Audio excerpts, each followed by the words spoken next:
why it does that.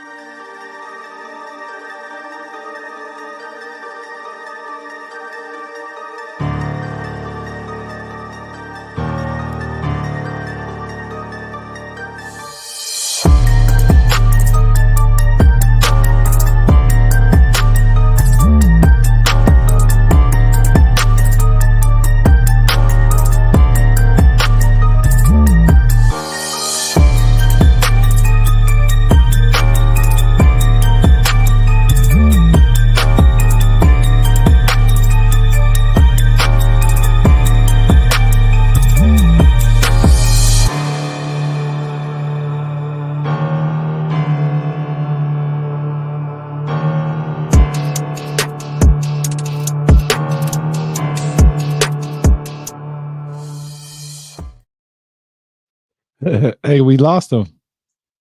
Oh no, he will be able to join back.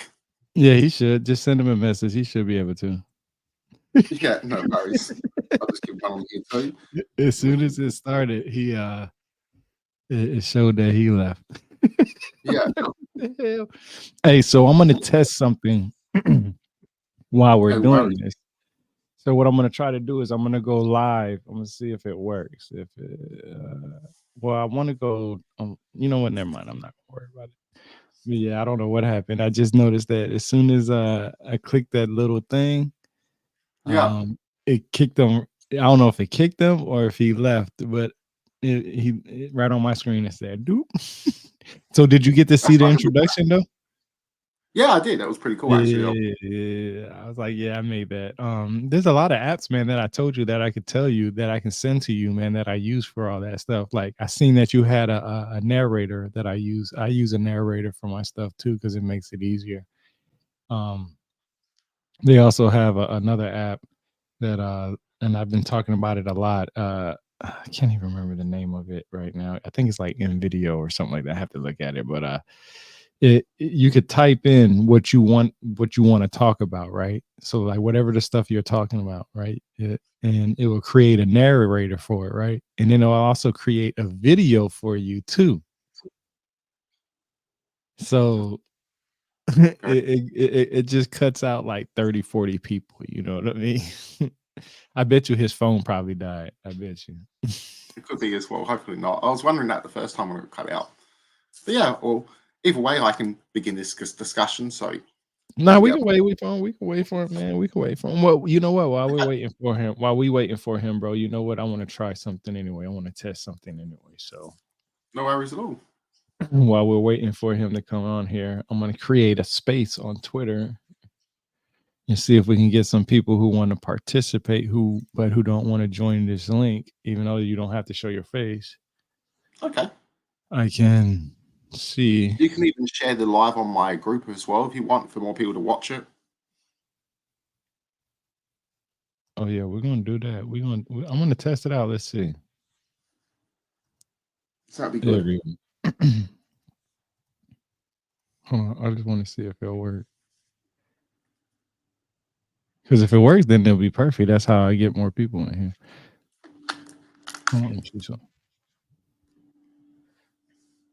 All right, I don't hear no music on there, so we'll wait. We'll see if it works. Oh yeah, see, it's starting to lag on the video. Yeah, and then I've got some construction work. I might shut my window. Should have done that before. I'm starting to get flies in my house.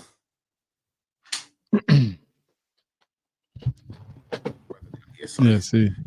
Yeah, the video started. It's probably because I'm on that. Yeah, because I'm trying to do that.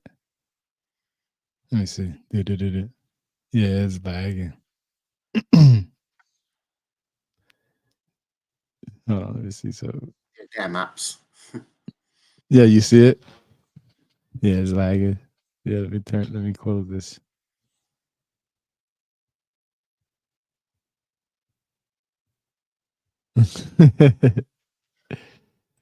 That's pretty. I just wanted to test something though, see if it will work. But it's not. See? And it went right back to normal when I close it out. Yeah. Oh, there you go. There you go. What happened, Lorenzo? I tried to so my screen is like small, and I tried to hit the three dots in the corner and open in Google Chrome, and it just fucking bumped me off. So Well, we've Yeah, got one here. Wonderful. we're We good. can begin We got this. this conversation in a second, and that's wonderful. I'll keep the swearing to a minimum. I can begin this Nah, one way. don't even worry about that, man. That's you ain't gotta worry about that. Nah, but so most people know that I do these live videos. You know, I have these discussions. I love having discussions with random people. I'm actually writing a book right now. I'm done writing the book. Actually, I'm in the proofreading phase of it, so I should be sending it out to the publisher sometime next month.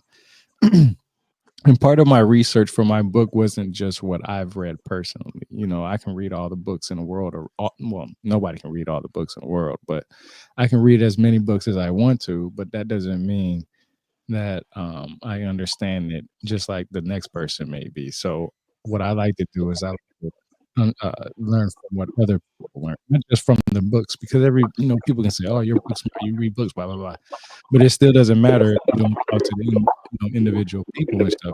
So, I like to talk to random people and stuff like that. Yeah, and that's my thing. I love seeing people show their books, because when I have discussions with random people on these, random anywhere from Clubhouse to Twitter Spaces, X Spaces, everybody says, well, the text says this, that, and the third. And I love when people say the text says this, because I'll go do just like what Lorenzo just did, go grab the book and go look in there, because he's looking in the book right now. You know what I'm saying? So that's what I like to do. I like to see the text. I like to see people with books. I like to see people with sources.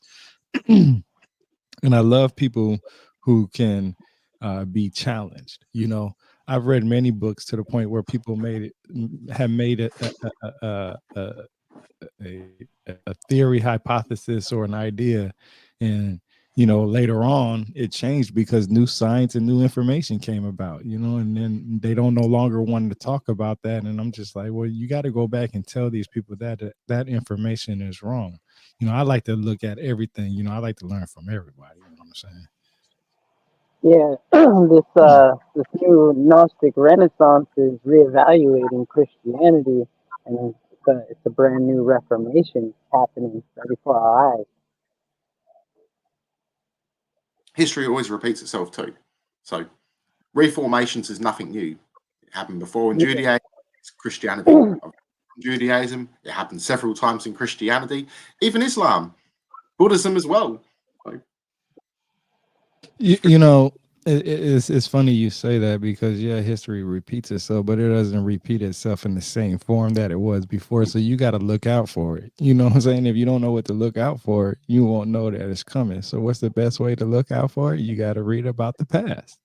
You got to see how things were manipulated and changed and modified and this, that, and the third to bring you to where it's at current times. You know what I'm saying? Because it's not going to be the same thing as it was in ancient times. You have to have some leadway and some changes somewhere sometime, because guess what? There's going to be a rebellion. There's going to be a revolution. There's going to be fighting back. You know what I'm saying? So you're going to have to move a little bit, and it's a slow process. And sometimes it can become a stalemate for thousands of years, or sometimes you can move just one step and that's it. But you know what is going to happen? And like Nathan said, you are going to repeat it. History does repeat itself. I especially like the new findings too they discover, and when we have to relearn, because there's several times that I've come across information that what I was taught personally, and we now know some of that information isn't true, or we have more credibility towards other theories that point towards a more accurate discovery, which is interesting as well. So what we discuss now might be obsolete in another 300 years. Everything always has a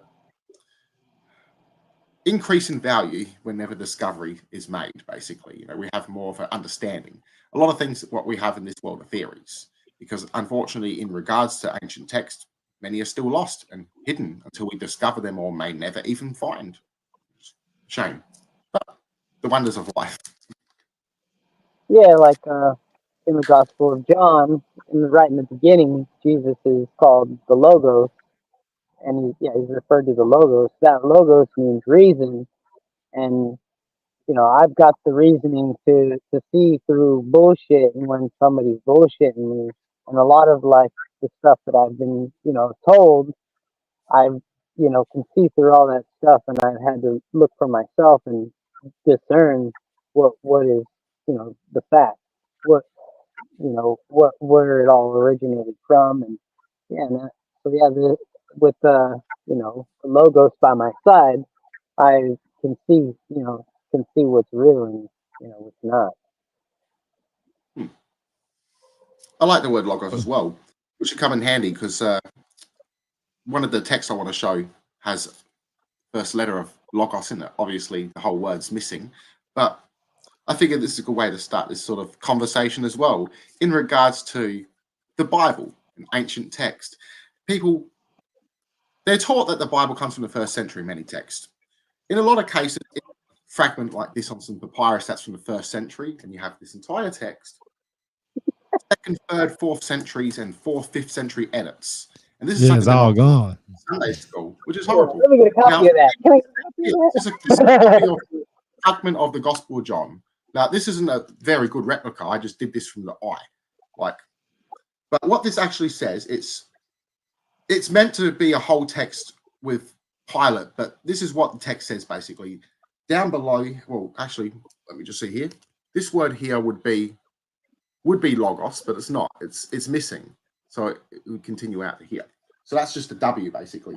But long story short, this whole text, it says, the Jews for us, anyone, so that the W, oik, signifying, die N, P, and say Jews.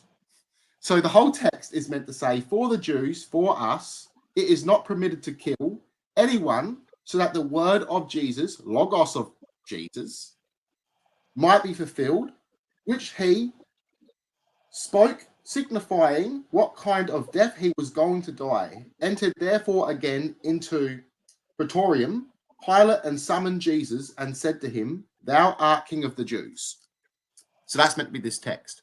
So of the Gospel of John, which is one of the later Gospels. I don't know how they got all that from that little piece right there. Nah, I know how they got it. They got it from from pieces. Yeah, they got. Yeah, from what I've learned is they got pieces like from Africa. different places. Yeah. Now another thing is, the actual text would be double-sided too, so it would have to continue on here as well. You see glue tack here from when I was on my walk, so I didn't do a double-sided. It would be pointless for that case. If I was going to put a nice little case, but this was just a rough copy for me for the sake of a video, so it did its job now. So cool. Now it goes back on the wall soon. But long story short, we have these texts, the epistles of Paul. Written writings of Paul. We have 14. 7 of them are considered authentic. But the thing is, only 10 of them are mentioned in the 2nd century. So these other, where do they come from? They're church edits. Where did we get the 10? Marcion. Who's Marcion? For those that don't know. The man who compiled together the first Christian Bible. His father was an actual disciple, one of the 500. Marcion has a great deal of influence on Christianity, especially in regards to Paul. He was a huge Paul fanboy. Messed up that one. But possibly even the first Paul fanboy. There was another Paul fanboy as well, unnamed, and he got caught trying to make a forgery of a gospel of Paul. And when he got busted, he said, I love Paul so much, I was driven to do this. And I don't know his fate. I don't think we actually know. He may have been let go. He may have been killed, which it was dangerous to have your own idea in regards to Christianity back then. Yeah. Not so much the first. It was a lot more universal, which is where the term Catholic would come from, meaning a universal church, basically, universal ideas. Not all one community, no. Bunch of different communities that got along. But there were still groups that argued against. And we find this in the writings in the 2nd century, I believe it was Celsus, 2nd century writer. I forgot his name. I should have wrote down the name of this particular. Celsus or Celsus. Yeah. He was an opponent against Christianity. Is that one thing of, or one thing about a Gnostic Christian? Yeah, I believe he wrote against the Christians. Thank you. Awesome. Also Porphyry wrote some stuff against the Christians. Well, that's what I'm hoping to speak about. He mentions as well. Christians during his time, they're all Gnostic Christians. He doesn't mention orthodoxy because it didn't exist yet. So that's what orthodoxy really is. It's a word. It just means under a set of dogma. And later on, we would have a schism that would split between Catholics and Orthodox, and they would make their own writings. A lot of people don't know about this work. It's called the Detaching. And we have early Christianity arguing about how to do correct baptism and how to conduct their ceremonies and prayer. And so we have proof of infighting. We have another work called the Epistle of the Apostles, and that's a Catholic-made forgery of a once very popular Gnostic text, possibly one of the oldest Christian writings. We don't actually know because the original text is lost. We only have the forgery, and the Catholics stopped using it because during this time, they stopped using it because they wanted to deny any Gnostics existed and any persecutions. So it's kind of interesting. So a cover-up, if you will. But and then also the Gnostics never called themselves Gnostics. That was sort of a name that was given to them, like pagans never called themselves pagans either. It was sort of like marginalizing them. Yes, indeed. There was one group that did call themselves Gnostics. It was only one particular group. They came out of the Ophite sects, Nassenes. They also were said to worship a serpent, one of the only groups to be condemned for homosexuality, even though some of them would practice no sex at all, believing this world was so corrupt that they didn't want to bring any souls here to suffer, and also believing that through chastity they could enter the kingdom of heaven. Very interesting. They were ultimately persecuted, but mostly they weren't the only ones that were condemned for homosexuality. Some scholars will claim they're the only group, but no, the Ophites were also condemned for it. Later on, we had other sects that were condemned, but this is in regards to early Christianity in the 2nd, 3rd century. But people also forget about the Carpocratians. But all these groups were known to have subgroups. All Christianity had subgroups. Judaism had subgroups. And when people read the Bible, they don't understand that in ancient times, there was no Bible. The only complete thing was the Greek Septuagint. We had individual Hebrew and Aramaic texts, and even some Greek texts that they shared around communities. And we had different forms of Judaism that were all arguing over and whose texts were correct. And I believe it was Ptolemy, I believe it's his name, one of the generals under Alexander the Great, basically compiled the Septuagint. And the Jews didn't want to do this at first. He said, look, either do it or I'm going to do it without you. And they're like, okay, because they didn't want someone else to control their text. So they've got together, I think it was like 70 rabbis or 80 rabbis, 8 from each different tribe that got together and compiled the Septuagint pretty much and put it in Greek. Now, besides that, we had individual texts that the Jewish people were arguing over. We even had Canaanite Jews, and we had Canaanites that were following Jesus. We had Greeks following Jesus. We had Greek-speaking Jews, Greeks that converted to Judaism, and even Jews that converted to Greek Hellenism, which is very interesting. So all these people had their own law, their own canon, if you will, which is fascinating. Anyone else wants to put their 2 cents into this as well? But that's what I want. Oh, go ahead. Oh yeah, I was just going to mention like Epiphanius is, bringing up the what is it called, the questions concerning Mary, where they were using semen and menstrual blood in their Eucharist. Oh shoot! I didn't mean to do that. Tell him to come back. There we go. Okay. Here I am. But we got like fragments of that, and I would say it was more or less to discredit them or to talk shit. Like there was a lot of like church fathers that were just basically talking shit about other Christian groups. They always had one group that were claiming the gnosis. So they claimed that they had the Spirit of God. They were the only group. There was always a group that was claiming that they were the right one. Yeah, the orthodox, it comes from the word like straight teeth, like orthodontist, and then they pretty much called the rest heretics. Those that chose to think otherwise, which they claimed that they were incorrect, and they got fed to the flame. So let me ask y'all both a question there real quick. Because this is interesting to me because we're talking about ancient Christianity and ancient texts versus modern texts, right? So when we look at Christianity, let me ask you, or let me say this first, and then I'll ask you. It's as something that should be looked down upon. And the reason why I say that is because it's supposed to be the followings of Christ. Well, we know most people who are followers of Christ of today are not really actually followers of Christ. That's just a label they like to slap on themselves to make them feel better. At least that's what I feel like, at least, right? Because in reality, when you read the Bible, Jesus, he did everything in his power to help everybody else. He didn't do anything wrong. He helped people. He was mad at certain things that people were doing. He argued against you know uh, having to do certain sacrifices and certain things and so on and so forth. There's and it's not just in the Bible that this stuff is written, and it's the text that's taken out of the Bible, and it depends on which version and denomination of religion you worship, because just like y'all said earlier, there's many of them. There's different ones, right? Like, you can't get two Christians in the room together and have them agree on the same thing. They're going to argue their butts off, just like an atheist and a Christian will argue. They probably will argue more than an atheist and Christian, because an atheist and Christian will probably come to a point where they're going to realize that there's no way of changing somebody else's mind. But a Christian and a Christian, their belief is their belief, and if they think you're wrong on something, they're not going to come to a middle ground. So I believe that in reality, there is a lot of differences in it. So that's interesting to me. So, like, when I think about Christianity in the past, I look at it more as God, Jesus wanted to heal people. I know a lot of people talk about how God is Jesus in the human form, and I don't really necessarily agree with that, only because it just the sick stuff that comes with it just doesn't make sense, right?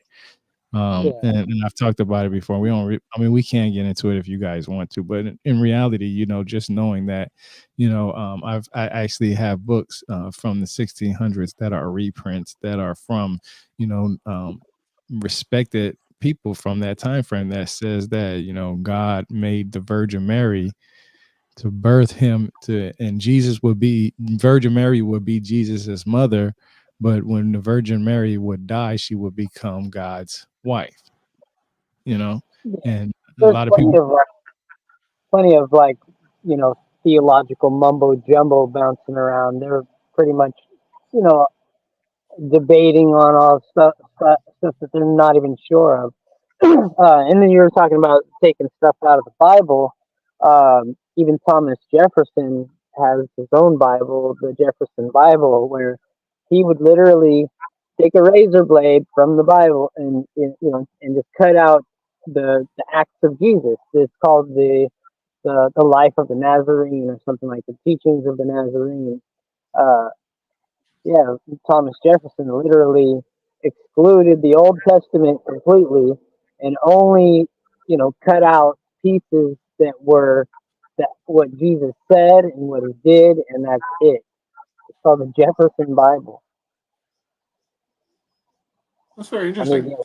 Very, very interesting. And that's not anything new, because people did this in the ancient past too. They took certain parts they liked and they would carry it around with them as well, using it as lucky charms and magical items, because the very act of writing in the ancient past was viewed as magic. So a lot of people couldn't read, a lot of people couldn't, let alone write. It was a lot of Gnostics that were going around teaching people how to read and write. And that was also viewed as suspicious and also condemned later by the Catholic Church, which made it illegal to be able to translate your own Bible into your language to be able to speak it, God forbid. They also banned women from painting, writing.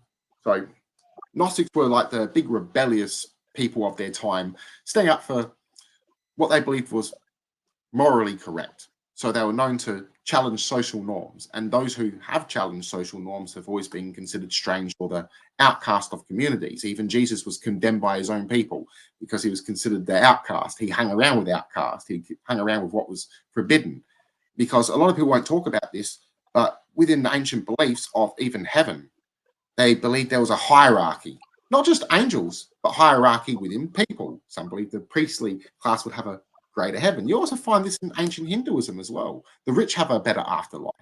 This is what Jesus is saying, blesses is the poor. So it's quite interesting. And even the name the poor ones was another name for Christians in ancient past, especially the Ebonite communities. We also had Christians, ones in the know, ones in the pursuit of spiritual knowledge, ones who wanted to be like Christ themselves, Christanos, being little anointed ones. So this would be the Gnostics in particular. And in regards to something interesting in regards to the word Gnostic that was given to them by the Roman Catholic Church, this is before the heresy huntings and all this shit began as well. They considered what they believed to be true Gnostics, the good guys, and other people to be false Gnostics, which is very interesting. And they sort of lost that philosophy later, condemning all Gnostics. But if you look at Marcellina, who was the leader of a Capocratian movement, who was started by Capocrates of the 1st century. Now, his wife, or possible even lover, Marcellina, she led a sect in the 2nd century, and she was invited to Rome for Pope Ensidius's papacy to become pope as a grand witness. So it shows that Gnostics were in high regard in the 2nd century until the late 2nd century of St. Irenaeus, a dickhead who caused heresy hunting. He himself was a heresy hunter. It's just that he considered, say, a true heresy hunter gone around burning people, but he caused that crap to happen. It was because of his writings that worse shit came way and gave rise to it. And he did a lot of harm. Can I say something? Go for it. Fuck Irenaeus.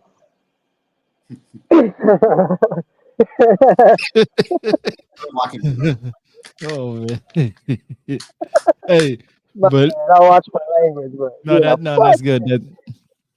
That's good that you chimed in when you did, because I actually pulled up what you talked about with Jefferson. Yes, it is true. I found the Smithsonian website that verifies exactly what you said, and you have to remember that there are people who still believe in that Bible regardless. You know what I mean? There are the fathers of this country were not Christians. Like they were Gnostic. They were under the radar Gnostic. Like Benjamin Franklin would attend church, but he would never participate in the mass.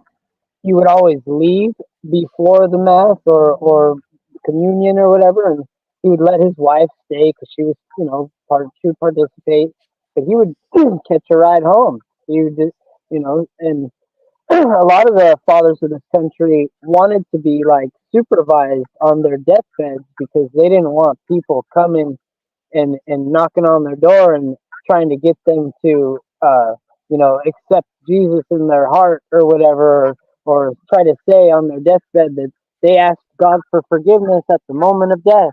No, Thomas Paine, Thomas Jefferson, all the fathers of this country were Christians in the truest sense, but not in like the modern day regular Christians. They weren't a part of the masses.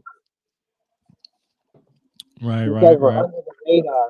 These guys were under the radar, and they were highly influential in this country. This country is built on religious tolerance. Like, right. They're going back to the Greek ideas of Athens. Some of the most intolerant, not intolerant Christians would be, I would say, the King James Christians. Oh man, culture come across in a sense. Man. I had one come across me a couple of days ago, and he's like, "Why don't you use the King James Bible? What's wrong with it?" I'm like, "I translate myself." Everything's wrong with it. And it's like, "Oh, but you might be under a demon." And I'm like, doesn't mean demon. Everything you've been told or spoon-fed, sir, has been bullshit. So King James wrote a book on demonology. Well, I love the word daemon, especially what it means. And even if you look in Hebrew, the word means guiding spirit. It means knowledge. It means knowledge. Ancestor spirit too. A wise warrior, someone who's been gifted godlike attributes, a genius spirit, a trickster spirit. So you had good and bad spirits. You had unclean spirits too. You were hanging around the graveyards too long. Watch out, a spirit might be unclean and possess you. Yeah. God, and that God might condemn you. Sounds like you're talking about my ex. Oh man, like that sometimes. Medusa's. But Medusa was once pretty cool, but she kind of got the bad end of the stick. I like your post that you made today as well. It's better. I'm pretty sure it was you that said about it's better to be given a shit end of a sticker. I forgot the whole thing. It was good. Yeah, it's better get the shitty end of the stick or a shitty stick in the end. Yeah, that's the one. That's one. I say some stupid ass shit. Like it's better to be pissed off than to be pissed on. Yeah, that's right. You know, that's another thing as well. Is with a lot of Christians and stuff, they don't really actually read their text. They cherry pick and read something. Hold on, let me do something. And then they and if you're not manifesting, then you're manifesting. Yeah. But yeah, you know, it's ironic as well. They claim to be good people, but some of the nastiest crimes on earth had been done by the religious masses, which is hardcore. There were Christians out in the street that were bashing pagans. There was one particular woman, and she was known for spreading out equality as well. She was what you would call pagan. Pagan's a shitty word as well. Every religion's pagan, technically. Saint Perpetua. Saint Perpetua. Yeah. Yeah, she and her slave girl were fed to or I guess they were murdered in the Colosseum in front of a lot of people. But she told her father, like, because they said why are you a Christian, like, you know, just forget that stuff. She's like, how can I be anything else but what I am, you know? And even in the Gospel of Philip, it says like a convert makes a convert, but you know, a Jew, you know, is a Jew, and like, you know, you either are something or you aren't, you know. Even Anton Zandler LaVey, he says you're either a real Satanist or a true Satanist. And if you're not, or if you are, then you were born that way. Same as like Perpetua was saying, like, Father, I am a Christian. Like, how can I claim to be anything else? You know. And my hypothesis is that these people in ancient times, like they were able to peel away the onion of the mind and get to the core of the being of who we are. And I feel like we are like a extraterrestrial race, and the race is called Christian. Like, this is just the human race, and I believe they discovered that. They're like, you know, through all the philosophy that they got from Plato and everything, like this is, you know, Jesus says, love your brother or love your neighbor like your brother. Like we are literally, you know, of the same kind, you know, of the same race. Like the color of your skin makes no difference. Like we have 10 fingers and 10 toes. Like every part of our body is pretty much the same as everyone else.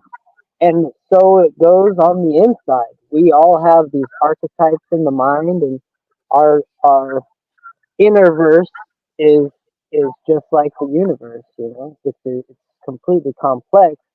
But yeah, I feel like it was discovered in the ancient past that we are all Christians because of this race on Earth. Like we're some kind of terrestrial race. It was discovered that we are called Christians. The Gospel of Philip also states when we become Christians, we gain the mother and father as well, which is very interesting too. So there's another concept that means we are now one. We are all the children of God, basically, you know, that we are the children. We are the sons, we are the daughters when we are in enactment with God, when we build a connection with the Spirit, when we search within, when we recognize our own divinity and the divinity within others. So we're all in this together. Same we all race. possess pneuma. We all are from that breath of life that was given. So let me ask you guys. So, because I'm reading, I'm gonna show you, man. I'm reading this book right now, right? It's the greatest lie on earth, and it says proof that our world is not a moving globe. Now this has to do with like the firmament in the flat earth. Yeah.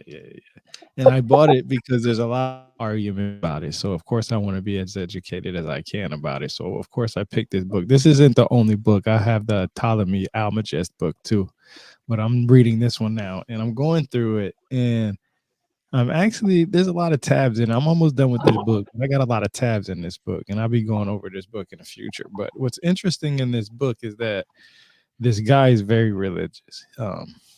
He's a Christian, and he believes that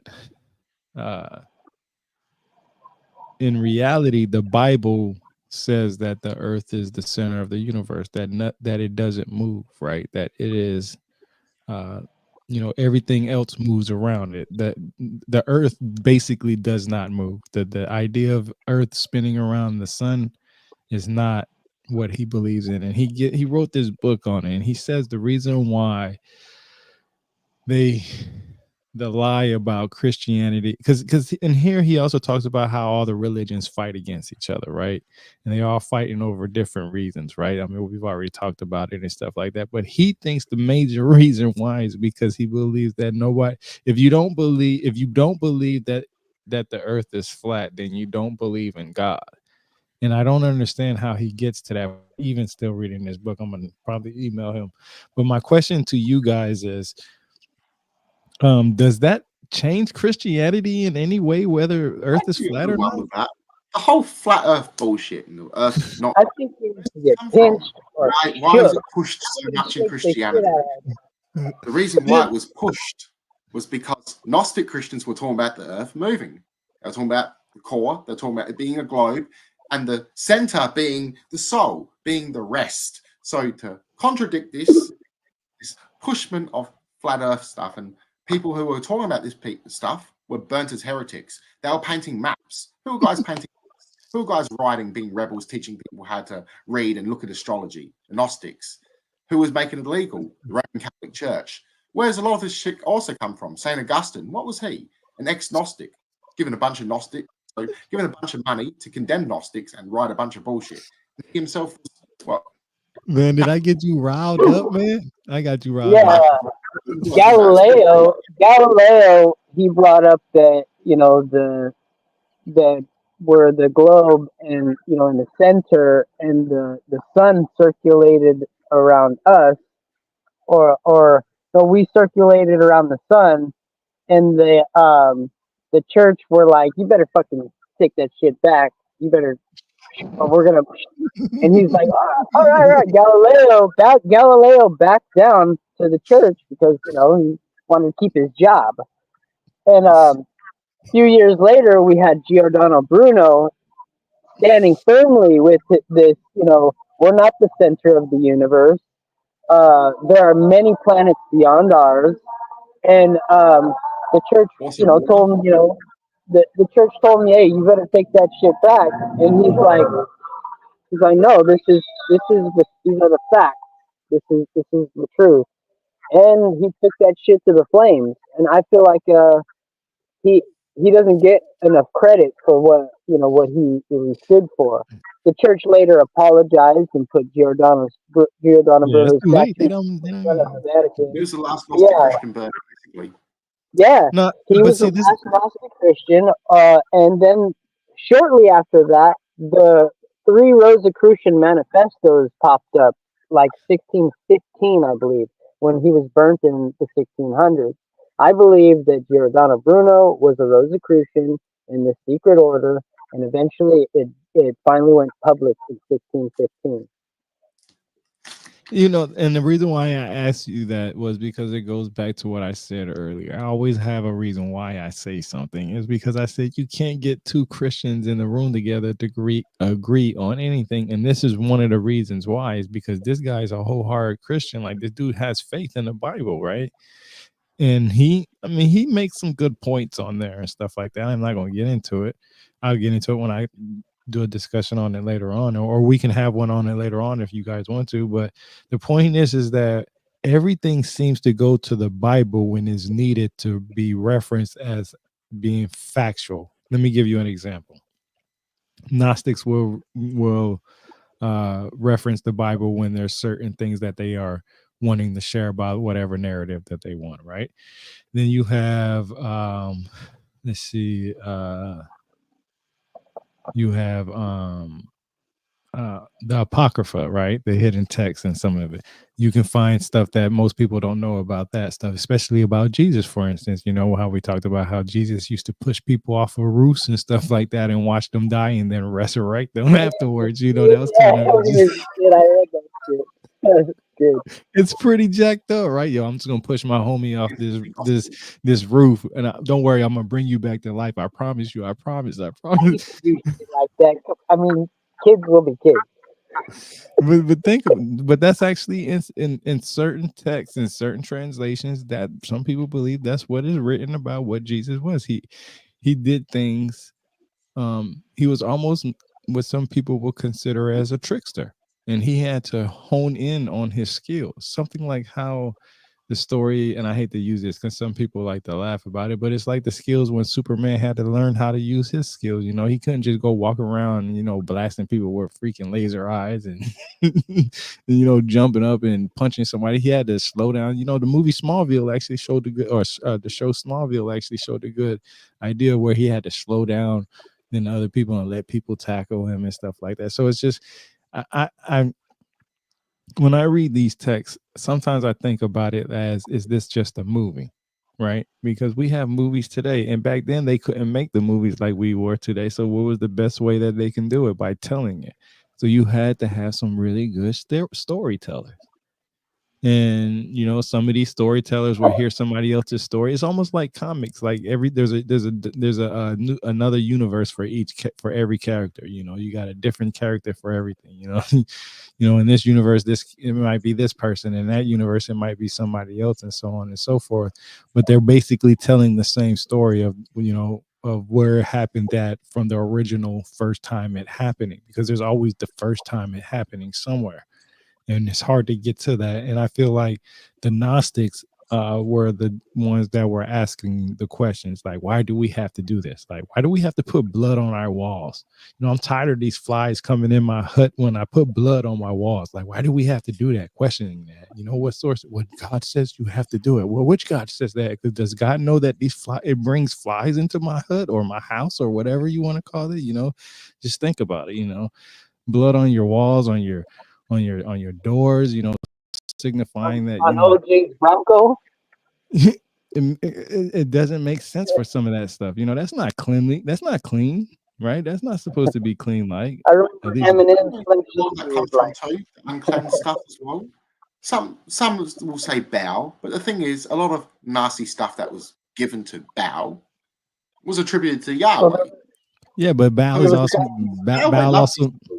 Well, kind of. Baal. He was fairly dualistic on poo. He liked it and didn't like it. He liked it when his people baked their bread in it and ate it where everyone could watch them, or to punish people in it. But if he stepped in it, he would punish your entire generation of your family for it, for 3-4 generations. So the Jewish people were terrified of leaving their poo out in the open unless they stepped. So they would bury it. There's commandments in the Bible on how to take a poo, how to bury it, which is interesting. But they say Baal, for instance, is the god of feces and flies. This will be Yahweh. How is Yahweh recorded in ancient Egypt? By the Sashu. Well, the Egyptians record the Sashu being bandits, brigands, mercenaries, wandering people who lived in the deserts in tents, or went by ship raiding people and stealing women. Yeah, the worshippers of Yahweh. Then you had the Hyksos, which were the sophisticated Canaanites who were building stuff, not wandering around naked in their army suits or whatever you want to call it, hanging around. so there was a guy, pre-Socratic philosopher named Protagoras. He's famously quoted for saying "metron anthropos," which, you know, metric or is like the measure, and anthropos is man, and the translation is man is the measure of all things. So in that philosophical sense, it is each man who, you know, gathers his own mythos, his own cosmology.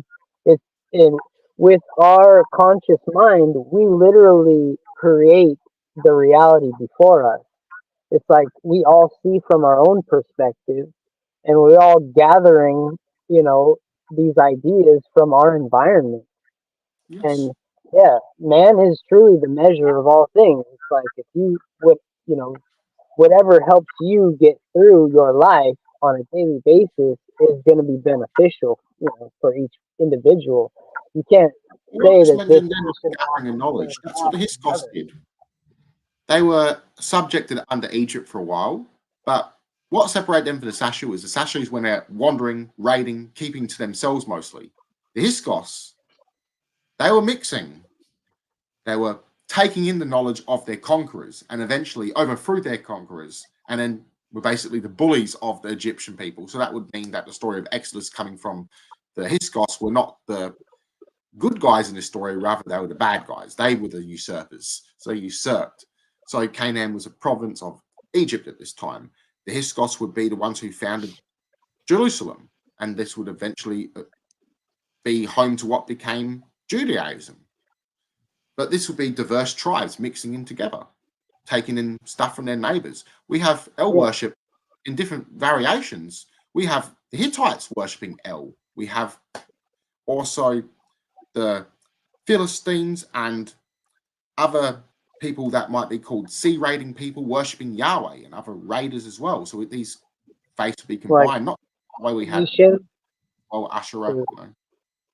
yeah, the Phoenician purple, the people Yes. that extracted purple Purple's from my favorite color. purple, purple dye from the snails, and Yeah. also Jesus was cloaked with this purple, you know, uh, and then yeah, Pilate says, you know, behold the man, you know, and that word man that is used is anthropos, which doesn't really mean like male or female. It means like like anthrop, you know, like an ape, you know, basically like a human. Like here, behold the human, you know. um, And even that's so yeah, symbolic.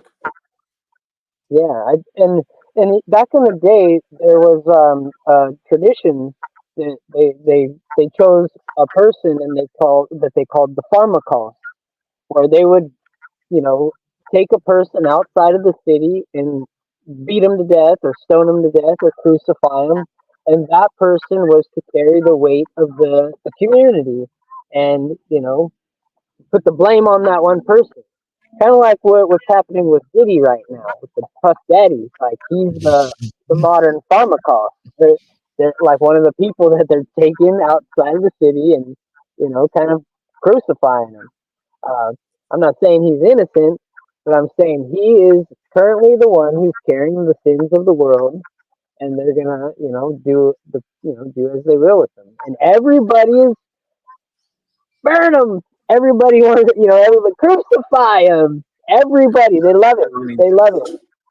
That's like, you know, the state of the people. Like they're like, you know, they believe that by getting rid of this one guy, we're gonna get rid of the problems of the world. That's So one yeah, reason they would crucify many people to solve their root issue of a problem.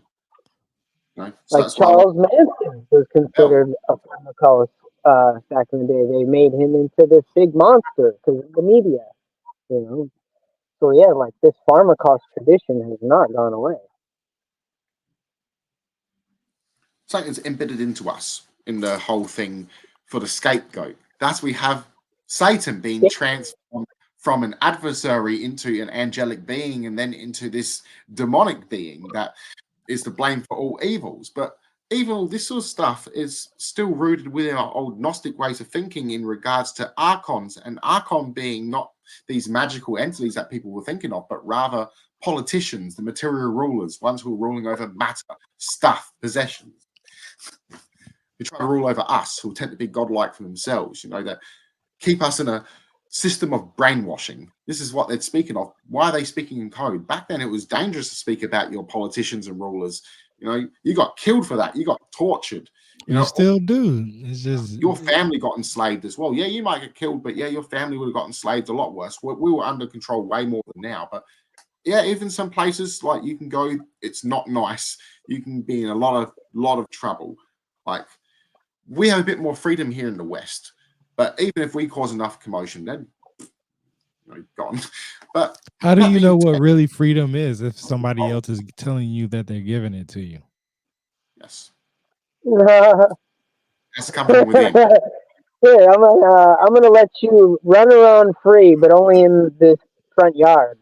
Yeah, you know what I'm saying? How free do you know you really are? Oh, I can You go know, this. the front yard. Don't You go can outside always the you yard. can always question, hey, can I go across the street? And you won't do it. And then one time that you might venture across the street, you get hit by the car, and then next thing you know, you'll never do it again because you was always told that if you did it, you would get hurt. And just by chance, by statistics, you did get hit, and now you believe that going across the street is a deadly thing, even though statistically, if you would have just looked left and right before you did it, you would have never got hit in the first place. If you would have looked, meaning looked. Well, and also in our lives, we kind of do set boundaries for ourselves because of like trial and error, and like we don't want to like do something stupid that you could go to jail for and things like that. Well, see, I Like don't think it's necessarily jail, though. I think it's more of a conscience thing, like what you can live with. Because some people can live with doing the most horrendous things, and that's why they do it in the first place, because they can live with it, and that's why they try to lie and continue to do it when they're given the opportunity to do so. So that's kind of a hit, and but that but also the goes back to same mental people that state are too. doing those things will eventually take their own lashing. Like a But lot of see, people that step out of line usually end up regretting it. what we all just talked about is what Christ taught us, basically, what's right from wrong, from trial and error, not from himself, of course. Yeah, you touch that pot or Isn't right pot, to do. you're gonna get burned. Like you Yeah, don't need to like I touch the seen, pot. I seen Burn. somebody touch the pot and they got burnt. Don't do it, and they're teaching don't touch a hot pot because you will Yeah, get it's burnt. like look at Jesus. Don't do what he did, because you'll end up crucified like this guy. You know. Yeah, basically as but well. That's why they have him lifting up into the sky, so that way you don't try to be like him and think it's impossible. Because And then this subject's been they could coming have up been other lately people about like Christ. Jesus' real name, the name of Jesus. Like it's Yeshua, but Yeshua also means Yahweh, and like in a way, I just feel like the name is like okay. If you're a Christian, you get maybe a biblical name, like say Isaiah. I got to know a few people named Isaiah. I know a few people named Jesus. Like it's. I would say back in the day, Jesus was a Jew. His parents decided that they were going to name him Yahweh or whatever. Like I would say even nowadays it's common for somebody to be named after a biblical, Character, idea. yes. So I would say, what if his name was Jesus, or his name could even be Yahweh. We don't even know how to pronounce his name. But I would say my name is Yeah, Lorenzo, and if people call me Larry, I'm not going to be really like, you know, you know, itching by it. I'm not going to like correct them or whatever. But I'm gonna eventually be like, yeah, my name is not Larry. I think Jesus, if he was born again, he would be like, hey, dude, my name is not Jesus. Let me tell you how I pronounce it. yeah. Well, even the name Yehoshua, that means salvation from like Yahweh salvation, but they weren't naming them from what's it called, for God's salvation. It's quite opposite. They were naming their kids from salvation from the Romans. And during the time of Jesus, Yeshua, which just means salvation, was becoming more and more popular and was more common.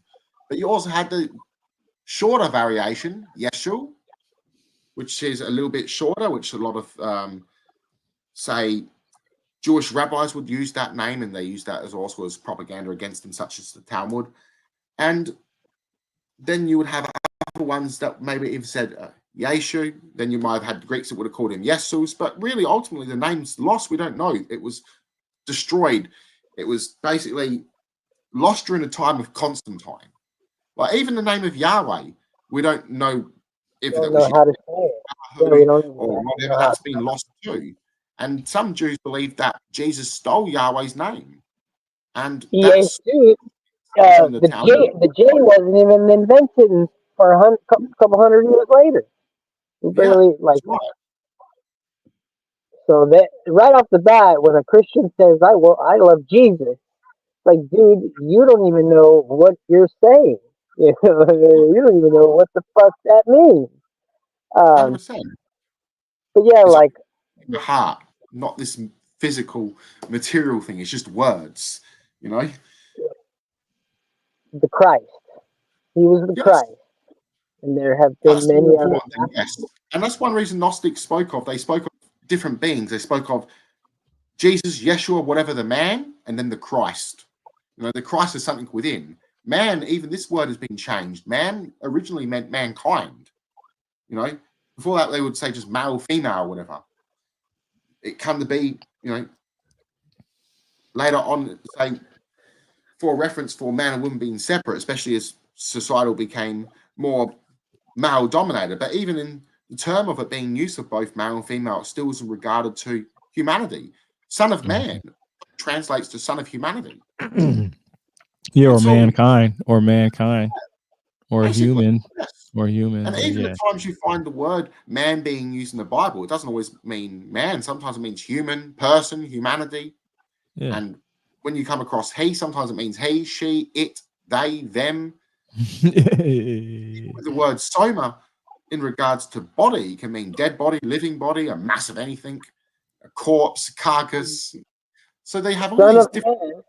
They don't tell you the alternative translations either. They don't want you to know any Well, alternative. that's funny you say that Take their word because that's funny you say that because I actually here hold on. Let me say two things real quick. So right here where I pulled up, this is my website right here. I don't have the book in front of me right now, but in the mystical city of God, the incarnation by Venerable Maria of Agreda, it says in there, and this is one of the books that I have from the 1600s. That's a reprint, and this is from my see it. Everything on my website is backed up by something that I've read. And it says right here, Jesus was born on Sunday in the year of the creation of the world of 5199. And then I got this book right here called oh shoot, hold up. I put it on the wrong one. Hold up. Exit solo. Let me put myself on there. So I got this book right here is the New Jerusalem Study Edition Bible, right? And it's I like it because it gives you what it's supposed to say, right? And what it's supposed to mean. Like this is no joke translation, right? I also have the ancient Hebrew text by Jeff Benner, and I also have other texts and stuff like that from him that gives me multiple different translations, like the mechanical translations and stuff like that. So I get different versions, and I can say from personal experience, every version that I read says something different, and it changes my view slightly different, right? Not too much. Some of the stuff is just somebody choosing a different word to describe something. We all don't describe anything the same. I mean, we all want to describe something differently. It's gonna be close enough though. But one another name that I learned about Jesus was Jesus Ben Panther. And that was ubiquitous name among the Jews. So and he was also known as the Redeemer, the only begotten, or the Word. And Son of Also Pantera. Ben Bentara as well. say what? Ben Bentara. Yeah, he had many different names. But my point is that there's also people that believe that he was also Krishna, right, from the ancient Hindu text. I think Coate was talking about that earlier about the Indus Valley civilization. And then some people also believe that he was Thoth. And And Atus. yeah, and it's so much. So it's just like, okay, how can Jesus be all these people? And then all I can say is that if you really read what he was trying to teach, was he was just trying to be a good person, right? Like help your neighbor, love your neighbor. Even if somebody dislikes you, you don't have to go all out for them and stuff like that. But if they do ask for help, at least give it to them. You know what I'm saying? Don't leave them stranded. You know, he was always trying to look out. And we had a discussion about this before, Nathan, about, you know, I don't understand what he really did wrong. You know, you know, how could somebody with good intentions be looked as a bad person, unless the bad person is being told by the good person that what they're doing is wrong. And I couldn't understand it. Like, you know, Well, if I say something on that, so like in the Bible it says, yeah, love your neighbor as your brother. You know, for, to just not to have hate in your heart. You know, well, like yeah. in Anton Xander LaVey's Bible, he says, you know, if a man smite you on one cheek, smash him on the other, for preservation is the highest law. Well, I would like to, you know, to address what Anton LaVey is saying by saying, like, when you harbor like hate for another person, that is giving you like ulcers. It could even make you sick to your stomach physically. Like, Mhm. uh, you so it is not beneficial to harbor any kind of hate in your heart because you're literally hurting yourself while that person is probably on a beach somewhere sipping margaritas.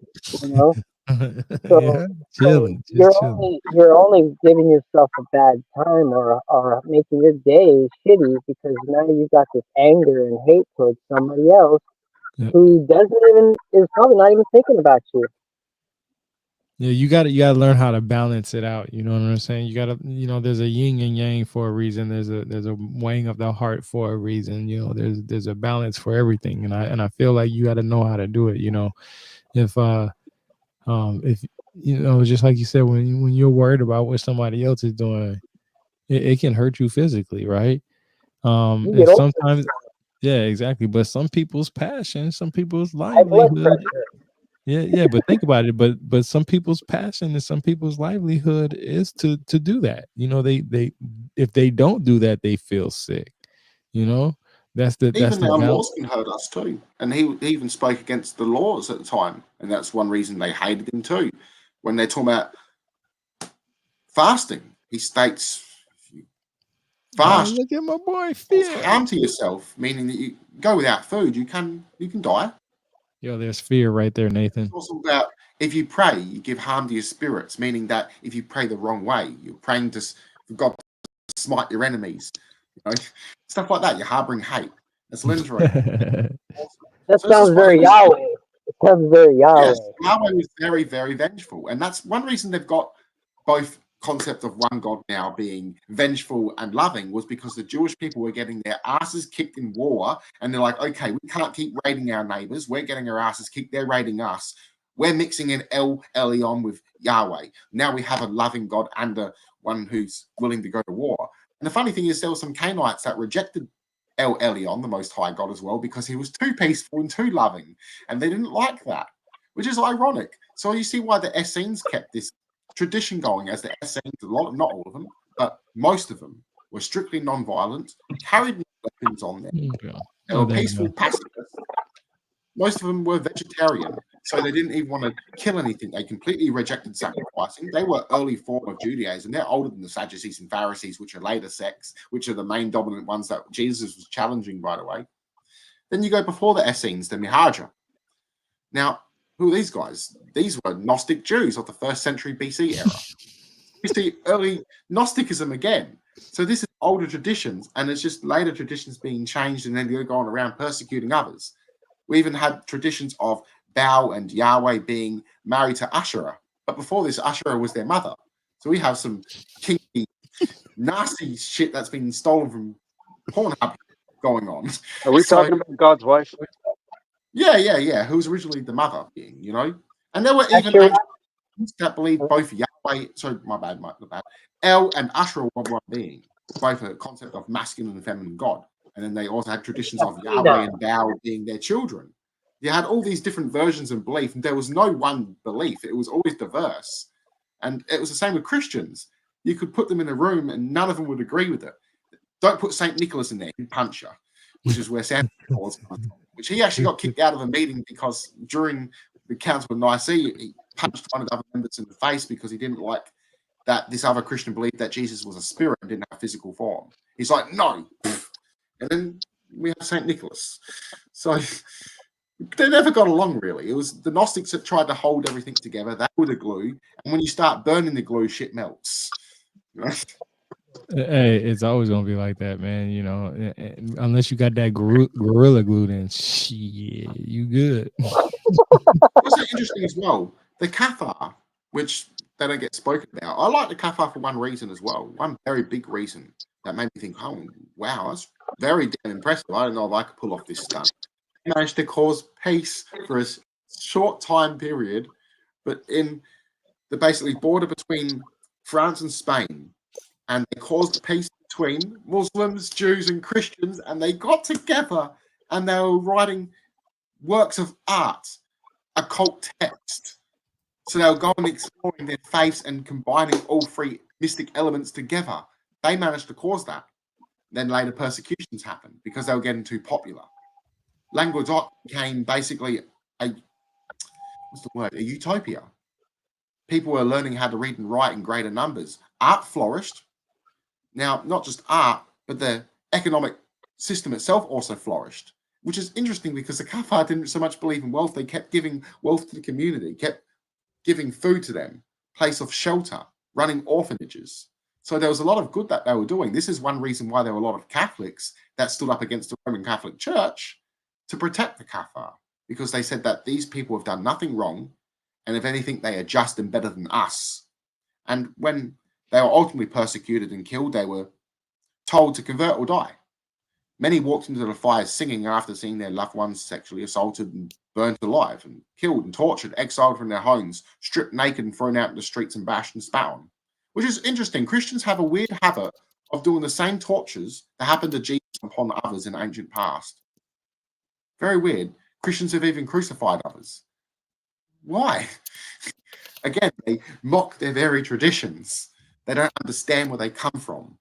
They've separated themselves, and thus they're out of balance with nature, they're out of balance with themselves, they're out of balance with God, they're out of balance with Christ. They don't understand the teachings. They're the babies that aren't ready for the milk, aren't ready for the meat, they're only ready for the milk. As Paul states, which Paul himself is a mixture of traditions blended in with Simon Magus. All the nasty shit, Saul. All the good stuff, Simon Magus.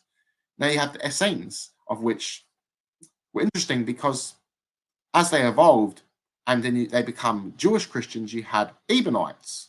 These Ebionite groups, some of which didn't even believe Paul existed and was rather Simon Magus, which is trippy.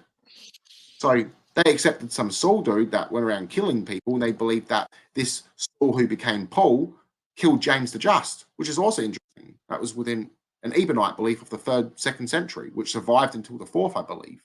Very interesting. Anyone else wants to bring that? Yo, hey, you be coming in there. I gotta start calling you Father Nathan, man. I keep forgetting about that. Man. I just put it on, sorry. I just thought something different this time.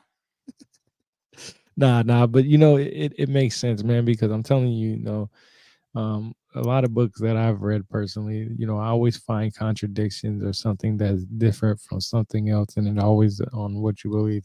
And I just look at it like this: I don't need a book to tell me what to do right and what to do wrong. You know, that should be a conscious thing to do. You know, I know we have to be taught right from wrong as a kid, from like we don't take from others, but that's not necessarily something that, you know, that we're doing to hurt somebody. We just see something that we, you know, think that we are allowed to have, and then that could just be the way we are when we started, you know, coming as a species and civilization and stuff. What happened, Nathan? You fail or something? Technical difficulty. What happened? Oh, I thought he failed. No, I was like, what the hell, man? This dude did. If I can't find it, I thought he was bending over and he done fell out. I was like, what the hell? He started talking. I was like, wait, hold up, man. Is he all right?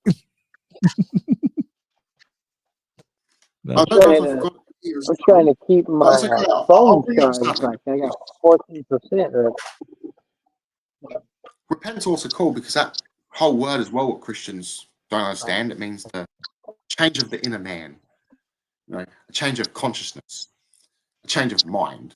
But the text I want to read is what I can't find. It's in my translation, and I put all the alternative translations in mine. But there's a scene that Jesus calls people perverts. And he says, not just perverts, he goes, you perverts, woe to you. How long must I put up with you? I forgot exactly whereabouts the Gospel of Matthew is. Why is he calling them perverts after healing a child? Which is interesting. Now, the word that they use for this child is pious, usually to young boy lover. If you see what's going on here, that's why I get you. Perverts. He agrees to heal the child, calls them all perverts, and he talks about the innocence of children. And whoever harms a child should tie a rock around their neck, a millstone, and cast himself into the sea.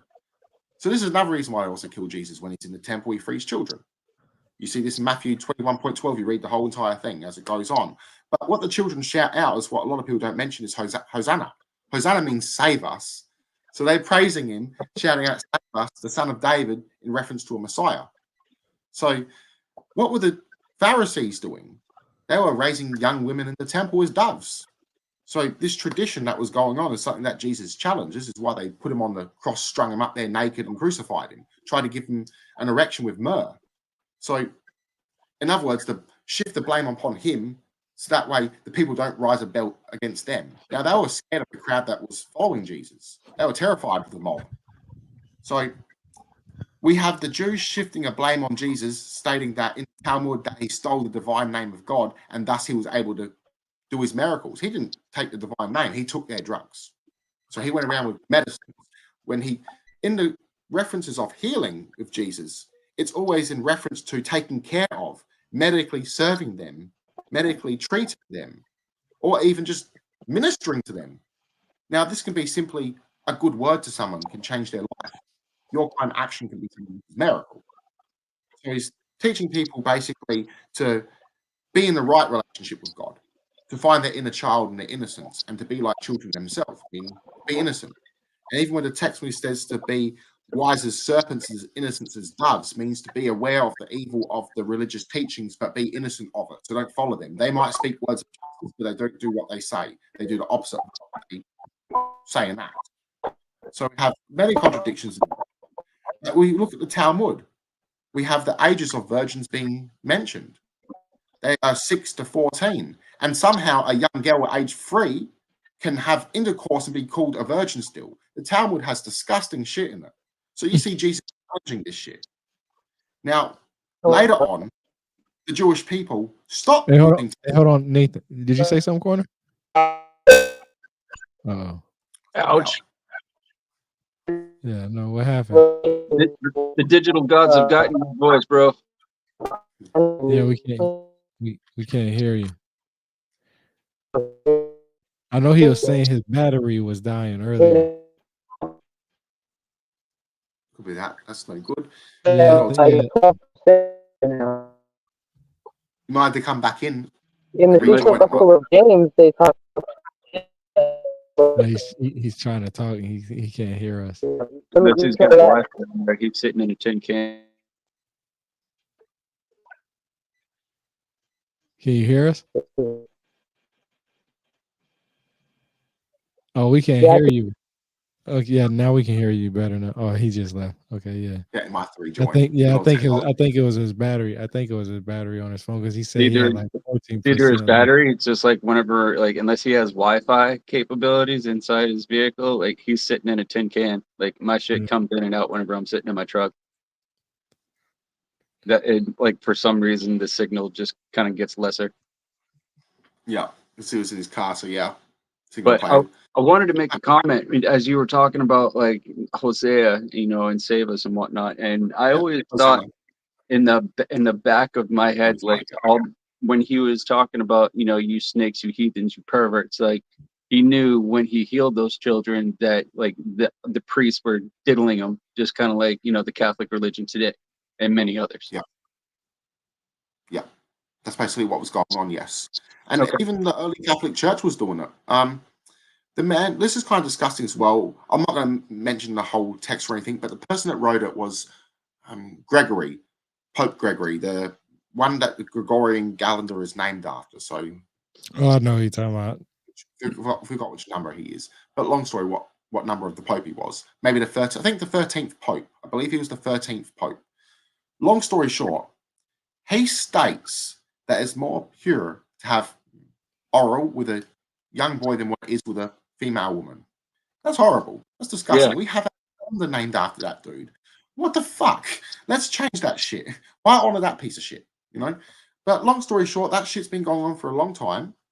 Who were the ones stopping this though? Gnostic Christians. Who were the first Christians to run through brothels and rescue children and women? The Gnostic Christians. Some Jewish Christians rolled with them too, but they were Gnostic Jewish Christians. Simon Magus, right? He was baptized by the disciple of Jesus, Philip. So he was actually baptized by a disciple. Now, his wife, before he married her, he actually rescued her from a brothel. She was a slave. She was a sex slave. He rescued her. So after rescuing her, she joins his movement. They eventually fall in love and he marries her.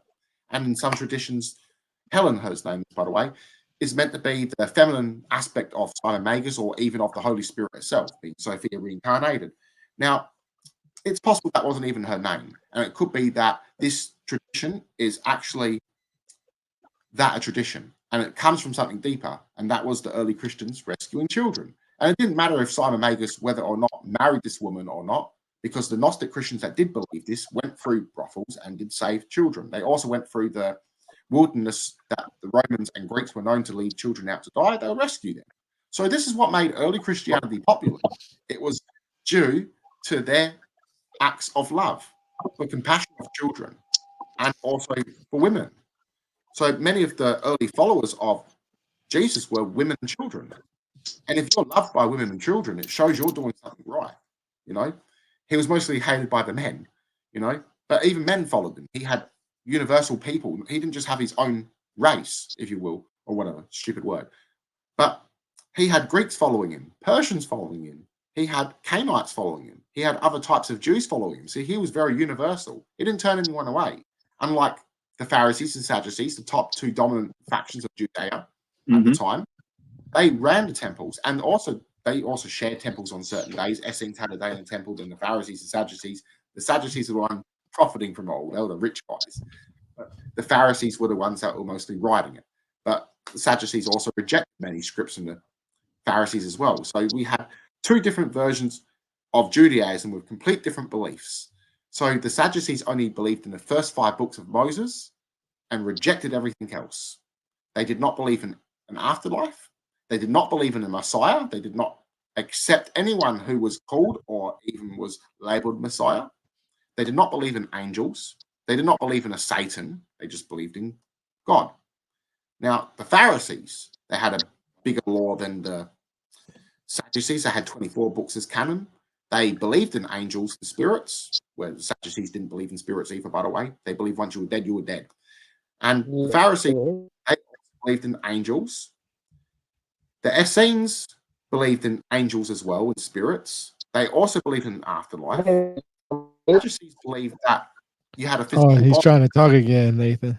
Hey, Lorenzo, are you there? I was to say the Pharisees believed that your body would resurrect from God at the day of judgment. The Essenes didn't believe that. They believed that your soul was immortal, and it was your soul that went to God. That's because these came from the Gnostic tradition. Do what? Hopefully we can get you in this time, Nicole. Yeah, we can't hear you, bro. Yeah, it's gone real bad in the cutout. That sucks. It's frozen. Yeah. Be right back out. Yeah. Okay.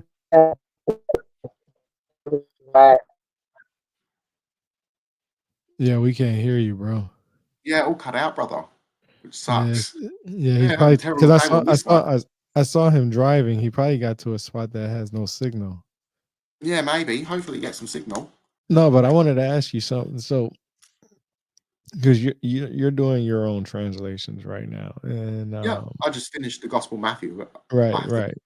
And you've been doing it for for a while now. I know, and I watched. Yeah, I've been slowly watching your videos, and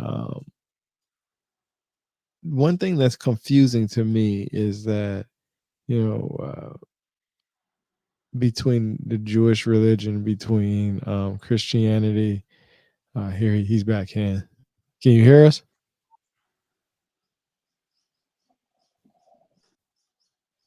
Lorenzo, can you hear us?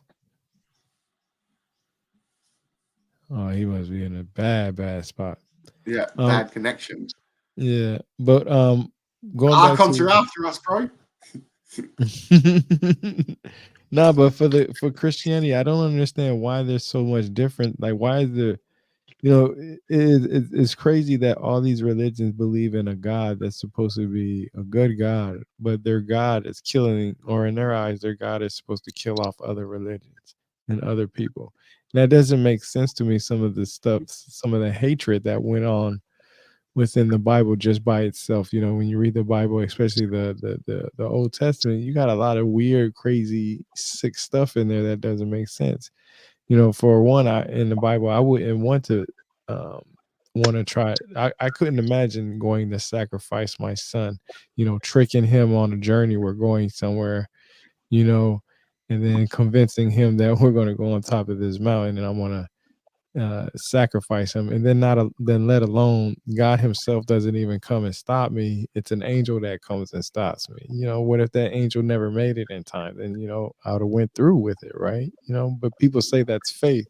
But, I don't think sacrifice has to do anything with faith. You can have faith with a lot of things. I have faith that I can drive down the street without my seatbelt because I'm just going next, 3 houses down, but it's raining and I don't feel like walking. So I'll just put on my seatbelt and then boom, here comes a truck out of nowhere, it just rams into me. There's this, there's so you can have faith for everything, but there's always going to be a letdown within that faith, always a letdown. I mean, Christmas is a perfect example of that. I have faith that Santa Claus is going to bring me something for Christmas. You don't get that dirt bike or that,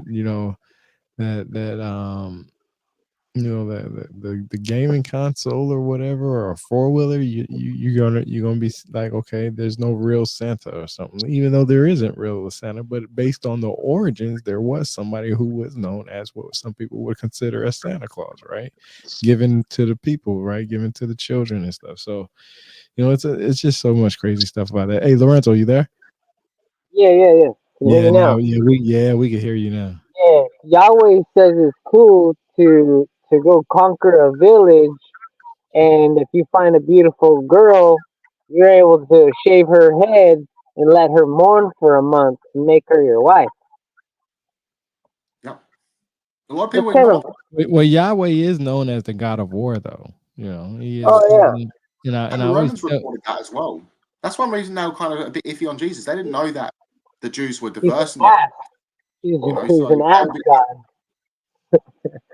Yeah, Asgard. I heard that. Well, Yeah. it's not really any different than Islam, because in Islam, whenever they went in, raped and pillaged villages and took the girls, they had to make them, if they were married, or they would have to make them wait 3 months, and then they would take them as like concubines or whatnot.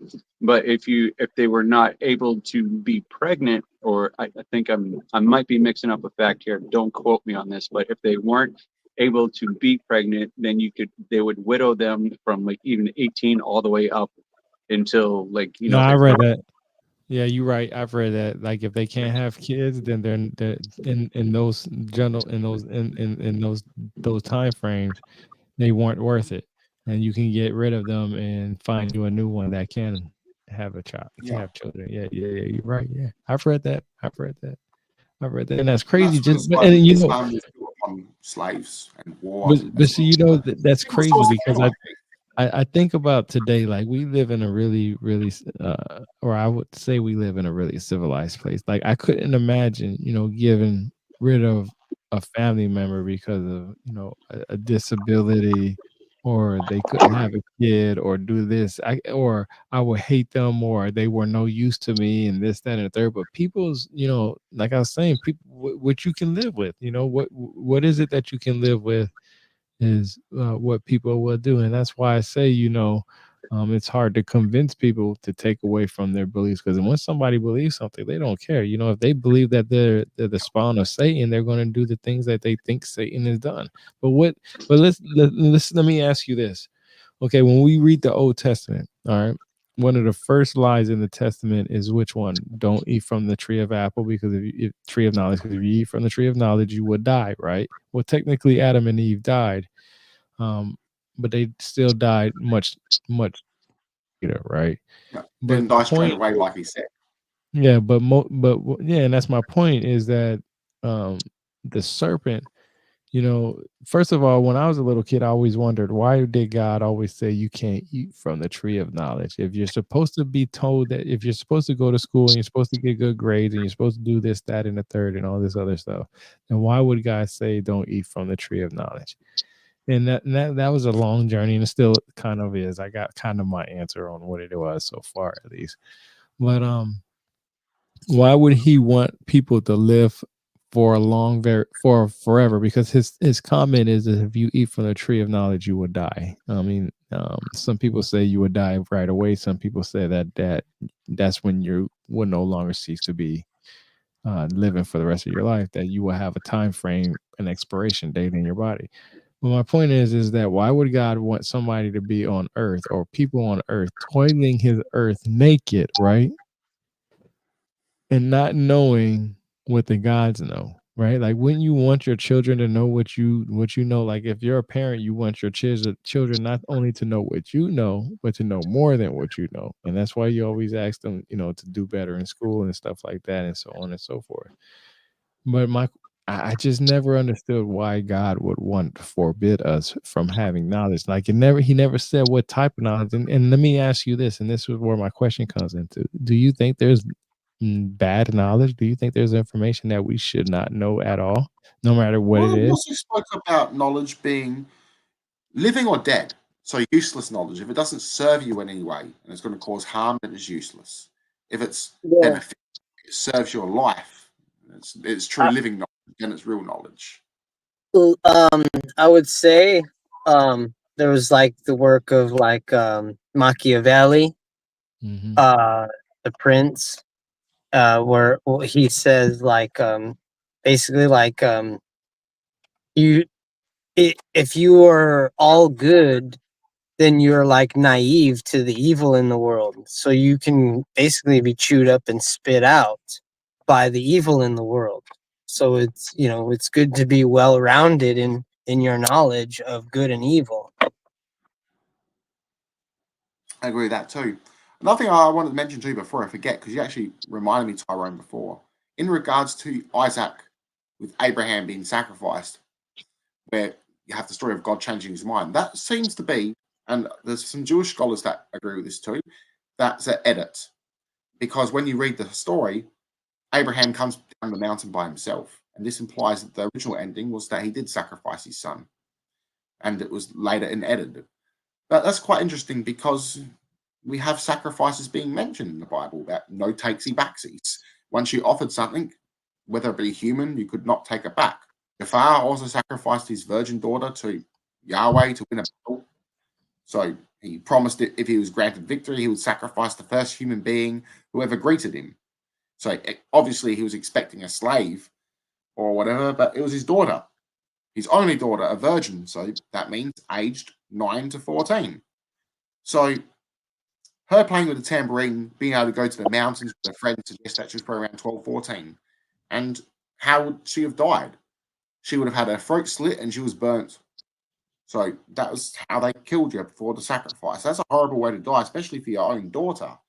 So, and for God not to stop that, why would he choose to save a boy and then let the girl die? This is because Yahweh was known to eat virgins. He liked virgin offerings. So, in regards to that, we have old Jewish law being recorded as him having wings, flying, living in a mountain, hoarding his golden treasure, and eating female virgins and livestock. This sounds like a damn dragon. You know? Yeah, It's they would crazy. also sacrifice babies and children to Moloch. Yep, and Yahweh as well. Both. It's Oh, possible that I it's was always heard the same God. from what I hear. Moloch is Yahweh. Yeah, basically, it's all tied. Also, keep in mind that Abraham was revered and worshipped Melchizedek, who was his key spring, and also paid taxes to him before Yahweh. And then in regards to Abraham, I don't think Abraham ever existed. One reason I believe he didn't exist is Genesis 14.13, where it's being mistranslated as Abraham the Hebrew. It's Abraham the Parate. Parate Hold on, associated which one? What did you say? What was it? What was it? What was it? Abraham the Parate. No, So no, that no, no. The scripture that you. Genesis 13.14. 13.14. It says Abraham the Hebrew, but I heard that Father Abraham had many sons, and many sons had Father Abraham. It was funny, but he had a lot of slaves. Long story short, Parate is associated with a river that was used by the Canaanites for piracy, abducting women, who later used it. Islam, Muslim pirates, using it to cross out into the sea to go off raiding, kidnapping women. So this meaning that this faith, the ones that were worshipping Yahweh, were built upon piracy, raiding, war, banditry. Yeah. You know, but then you go to El. Why did some Canaanites reject him? We can't have him. He's too loving. He's too friendly. He got too drunk and had to have the other Elohim carry him back home. There's So Vlad the Impaler, who was, impaling people defending Christendom from the Turks. He was impaling people by the thousands. Name of God. Like Islam did its fair share of shit Praise as well. Jeebus. Praise All in the Jeebus. name of Yahweh. Yeah. Yahweh worship. Name one Gnostic who did any of this shit. There's none. So they had it right. You know, there's only one Gnostic faction I knew that was willing to go to war. And that's the Paulinians or Paulicians. And some argue then to be the proto-Protestants or what became Protestantism, which is interesting. So they were a different sort of blend, a later sect. But they got confused as well and got, there's another word, accused of being Jews, Muslims, and Christians and Gnostics. Why? Because they would help Muslims, like they would defend Muslims against Christian crusaders. Then they would defend Christians against Muslim pirates. So they would also protect the Jewish people. So they was like, you're not one of us, you're a Jew, or you're not, Muslim, you're a Jew. Jews copped it back then. They were like the triple threat against that, copped all shit. So, they copped shit from Muslims and Christians. So they didn't really have it. They also beat themselves up too. So you still beat themselves up. But yeah, all in the name of this Yahweh shit. But long story short, the Paulicians, they were badass warriors too, but they were Gnostics. They also agreed with freedom of, freedom of religion, some of which freedom of sexuality, not many, most of which would have been very male dominated as well. They were a very unique Gnostic faction. Some don't argue them to be Gnostic, but rather the beginning of Protestantism. But it's funny because all Christians today shouldn't really be called Christians. They should be called Paulicians, followers of Paul. Mm-hmm. Yeah. And Paul never even met Jesus. Yeah, he met him in a vision on the road to Damascus. You know what? I'm about to take a drive and have a vision of Paul. Fuck Paul. Something interesting? The Nazarenes believed, which are the only Gnostic group that actually called themselves Gnostics, but they're in the 2nd century, late 2nd century, and the beginnings of the 3rd century. So before that, the first Gnostics, no, they just called themselves Christians, good Christians, etc. Yeah, Elaine Pagels writes a book called the Gnostic Paul, where she claims that a lot of the Christians in those days loved Paul. Yeah, especially they believed that Paul and became Christ. They believed when Jesus actually appeared before him in spirit, that was code or symbolic for Paul being transformed into Christ himself, so becoming Christ-like and being deified, which is interesting. So they worship Jesus as both God and man. They believe when you became Christ, you were a part or aspect of God in human form. Yeah, like the Pope is the, Christ on earth or something like that. The Catholic Church says the Pope is literally the anointed Christ who lives or whatever. And that's one reason the Gnostics didn't like that, because it says for all of us. And the Nazarenes are one of the first Gnostic groups to hate the Pope. So they were the first to say that this dude's the Antichrist, basically. And so they How were about them Borgias? How about them Borgias? Yeah, they were doing orgies and poisonings and all sorts. Fuck. Backstabbing and all that shit. Yeah, man, and incest is like, what? Catholics. Roman Catholics. Ain't nothing changed. Yeah. If Diddy, even the Jews he as Diddy well. lived in Rome, he would have got a slap on the wrist. Yeah, and even Islam was doing it too. They were all going for their cousins back then too. So that was a lot. Even in Christendom, they were all doing that and stuff. That's why I like Gnostics. We had it right. We were seen as the freaks, not doing all that freaky shits. But they, you know. Well, let Or the me ask. freaky shit wasn't frowned upon back then. Yeah, you know. Well, The worst thing Gnostics ever did was they just did. Some of them did drugs and did orgies. That was the worst they ever did. They didn't go around killing people. They didn't go around sleeping with minors or any shit like that. Yeah, it was all consensual. Yeah, So, you know, they were bigly against that. So let me ask you this. Let me ask you all this. So, why do you think? Because we talked about in the beginning, you know, that history repeats itself. Why do you think that it just keeps happening over and over again? Like ignorance. With everything, you think it's ignorance? Yeah, most of it's ignorant. Yes. Also, It's the corruption. It's just their corruption. That Because Yahweh, the devil, is the ruler of this realm. Of this And earth. You know, a lot of people say that. A lot of people say that. Yeah. Well, it says it in the Yeah. Bible too. It says Yeah. Satan is out of this world. And then, you know, when you really like think, you know, do the numbers and statistics, you know, like you know, Christians make up a good portion of the, you know, of the world. So you would kind of just say, well, the ruler of this world is this Christian monster, the whore of Babylon, you know, running shit. Yeah. And that's why you look at the Abraham race. Christians, Jews, and Muslims are going to war.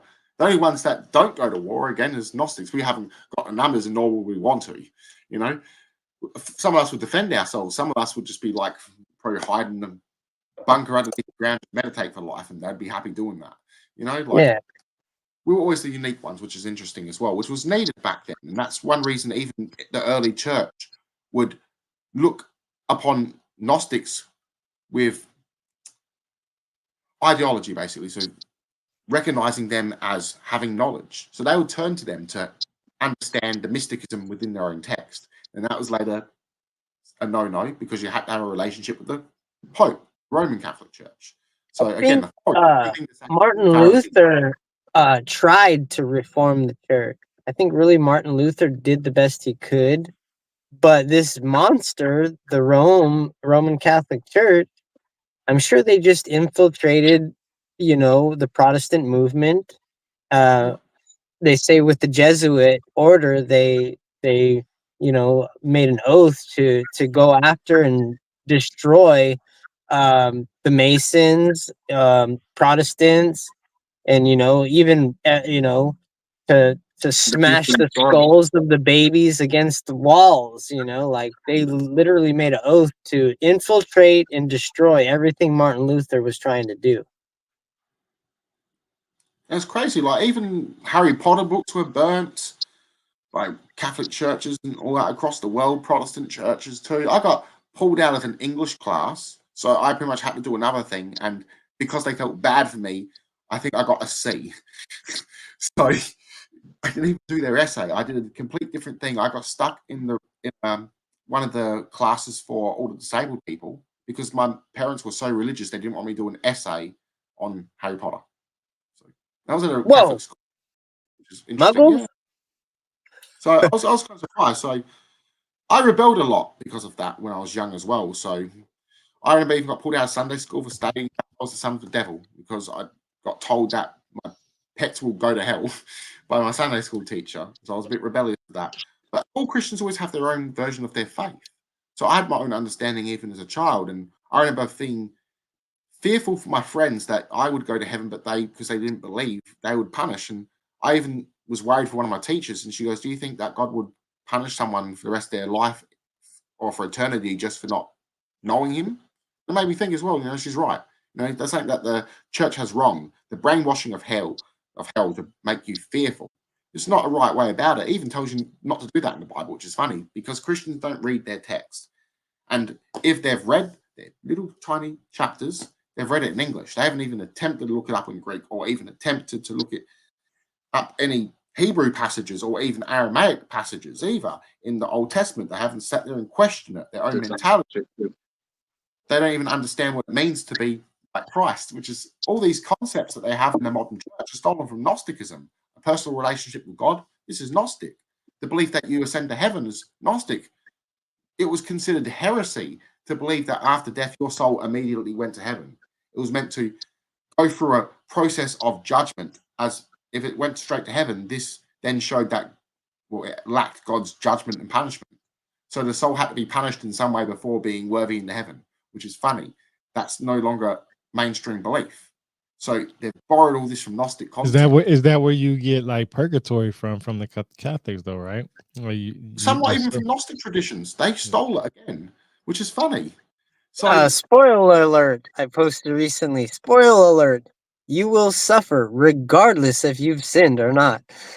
yeah, basically as well. So like, even this whole concept of purgatory or hell, this was a Gnostic concept that's been misunderstood. This idea of hell or purgatory was this place here, but some Gnostics did believe in an actual place of purgatory, that the soul was taken, that in order to be redeemed, or it would suffer for a period of time and go through purification and ascend to God, because they believed that God was all merciful and forgiving.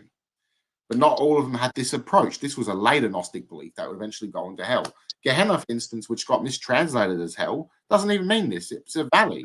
This valley was where the Jewish people would bury their dead for generations.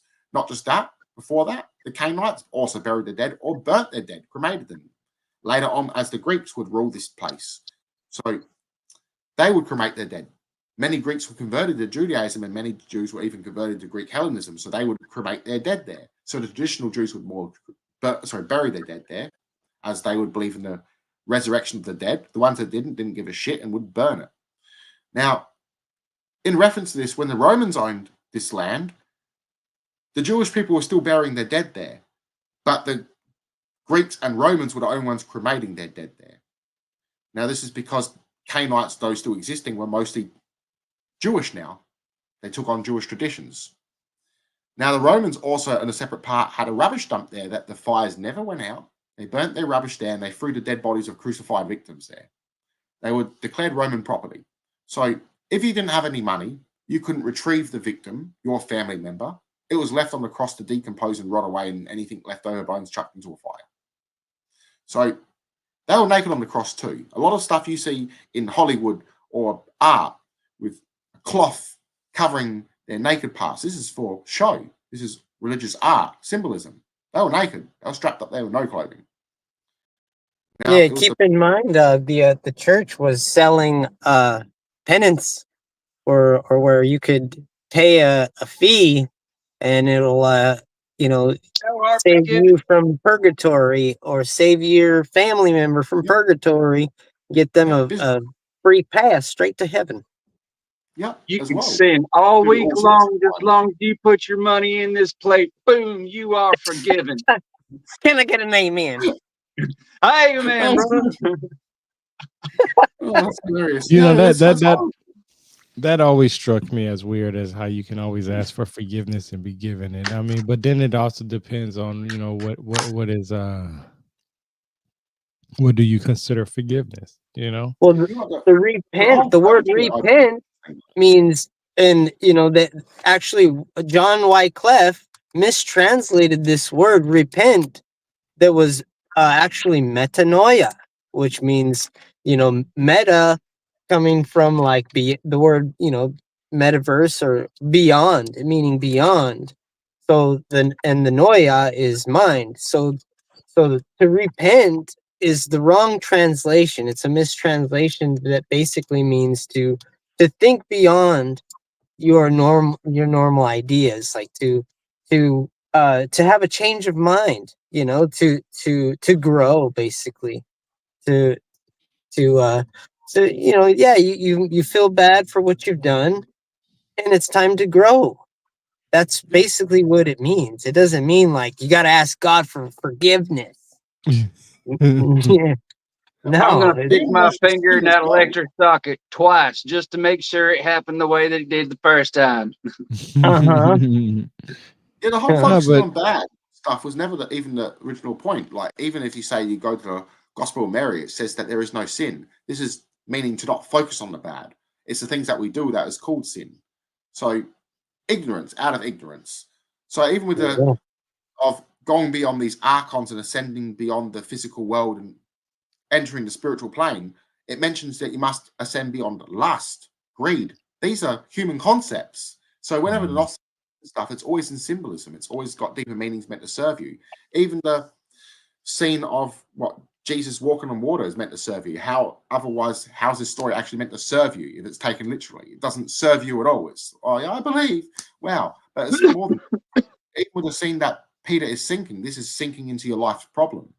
So that's the sun, that's what you see on the water. This is your light shining on the world. So you being the sun of yourself. It's all symbolism. You know, yeah, my apostle is Thomas. You know, I prefer the apostle of Thomas, who had doubt before he could believe. Like I honestly want to doubt everything before I'm convinced. Paul did too. That's another thing is too, that why would you have to show your holes in your body, like your wounds, unless you were alive? So I think that he survived the crucifixion too, and Thomas was like, what the hell, you know? Well, the other disciples also, at first when they seen Jesus, they thought they were tripping. They weren't sure if it was an I got a illusion. question. yeah, Mary didn't even know. Go ahead. I just read recently that the crucifixion wasn't even a form of punishment at the time of the crucifixion of Jesus. True or false? They were crucifying motherfuckers back then. They were throwing them to the lions. They were doing it every which way. The Romans were fucking savage. Yeah, man. It's just the crucifixion was reserved for rebels. And the thing was, there was a noble who was a rival of King Herod before Herod became king. So the older king before Herod, who was also the high priest of Judea, he was crucified. But the thing was, he didn't die on the cross. They took him off later and they beheaded him. So they crucified him naked in front of everyone to show you rebelled against us. We're looking at you now as a common rebel. But because you're noble, off with your head. Yeah, there was a tradition where they had to sacrifice an animal for the Roman emperor, and it was usually a lamb, and then eventually like they replaced the lamb with the god. So what greater sacrifice than a god? So this became a part of the mythos of the Lamb of God. Where what better sacrifice than a god? But it was a common trope back in the day for a god to become a man or a man to become a god. This is like a normal thing back in the day. You can see it all throughout Greek literature. That spiritual transformation. Yeah, and I would say, Jesus was this demigod. Both God and man. Possessed by the Holy Spirit as well, or even being transformed. So they use even the ancient, not all ancient Jews, but a lot even believe that you could be transformed into an angel, and it doesn't always mean an angelic being, but rather even just a messenger of God. Yeah, that's it, a messenger. I was just going to say that. That's all it is a messenger. Shit, Jesus was the messenger. He was an angel. Yeah, and even when he says when he's asked about Muhammad. Muhammad too. Yeah, he was a messenger. Yeah, that's what people don't understand. The word angel means messenger. Yeah. Yep. Pretty much, which is hilarious. And a lot of people don't look at language. And it's, hell, we're angels because we're passing off messages. Never seen any Christian shout out on top of his lungs, "What does Son of God mean?" He'd be mortified. If you look in Hebrew, Son of God means a human being, just a normal human being like us, who has built a special personal relationship with God. Now, it can also mean the angelic beings or even the sons of God, so being other gods as well. But in human cases, it's just what I just mentioned before. But in Greek, it means someone who's been reborn and adopted by God. Adoptionism being amongst the earliest beliefs of ancient Christianity. So you becoming deified as well after death. So you were remembered long after your death. You were deified as well. If you did something of great importance, you're a god now, and you were adopted by God. Great things, you became a saint. Yeah, pretty much. Which is crazy. Jesus you said earlier, Jesus is the Son of Man, and the translation of that is huios to anthropos. There's that word anthropos again. It's basically like son of, the human. Yeah, you know, I was almost going to use Son of Humanity in my translation. So Son of humanity. You know, I just put Son of Man because I like the sound of it. Because, you know, I thought that if someone's actually credible enough, they could look into it for themselves and discover that anyway. You know. Yeah. But didn't Jesus have brothers? Anyway. Didn't Jesus have brothers? Yes, Yeah, yes. James. that means Sisters as well. that means the Virgin Mary had children. Yeah, and that's the thing. The virgin thing But doesn't. people don't teach that. Virgin. Like the Jewish people say, oh, it was mistranslated from their word. That means maiden. But the thing is, the word Pantera, even or panther or whatever, it doesn't always mean virgin. This word here that they use in the Testament can also mean someone born under the star of a Virgo. So her star sign's Virgo. It can I know the Virgin Mary, or an unmarried woman. I know the So Virgin Mary has a it lot means of multiple different things. Whenever you read a translation, there's always like 6 different meanings in regard to it. I could probably write 6 pages on the definition of logos. So it's insane. Yeah, so yeah. The difference in Greek between Greek meanings. It's like the difference in the meaning of Christ in Greek and Christ in Latin. Yeah. One means to open one's eyes with drugs so that they may see, Greek version, and then in Latin it's the anointed one, Christos. The anointed. Mm-hmm. But even in Greek as Christed. well, it's also referenced in as anointing. There's also periods of Greek language too, and language will evolve, change. Also, different regions as well would have a different tongue as well, and ultimately sometimes they meant the same, but they might have like an extra meaning in, say, a different region as well. So even the term, this would come from the Jewish term, from their root word, which would be Messiah or anointed by oil, anointed by spirit. But even the word Messiah changed as well. Christo. Yeah. You know what Messiah means really, actually, how it originally started? It was anyone, just say me and you, that happened to help the Jewish people. So if you help the Jewish people, boom, you're a Messiah. Or if you had a greater understanding of God and the law or the text, you were a Messiah. Then it started. Yeah, but that's subjective, though. You were a warlord, and if you converted the world to Judaism, Messiah. If you conquered whoever conquered your people and liberate the Jewish people, so you made the Jewish people, you became a Messiah.